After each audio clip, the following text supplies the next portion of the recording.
Rêvant de gloire, ce roi de France va être vaincu, capturé et ridiculisé par son pire ennemi.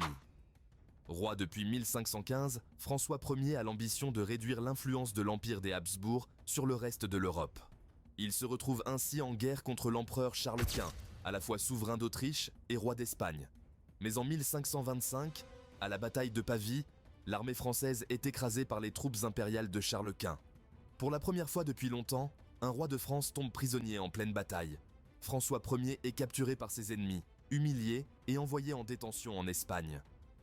Détenu à Madrid, dans une forteresse, le roi n'est pas maltraité, mais il est totalement isolé.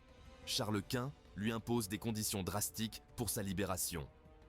François doit céder la Bourgogne, renoncer à ses ambitions en Italie, épouser la sœur de Charles et surtout livrer ses 2 fils en otage. En échange de sa liberté, il accepte et livre ses 2 fils, François et Henri, âgés de 7 et 8 ans. Les enfants sont envoyés en Espagne pendant que leur père retrouve la liberté. Mais dès qu'il passe la frontière, François Ier renie le traité de Madrid. Il relance la guerre contre l'Empire et forme une alliance avec le pape et le roi d'Angleterre. En conséquence, ses fils resteront otages en Espagne pendant 4 longues années. Ils ne seront libérés qu'en 1530 contre une rançon astronomique et de nouveaux otages. L'épisode de Pavie est un tournant, avec un roi vaincu, des enfants sacrifiés et un royaume épuisé.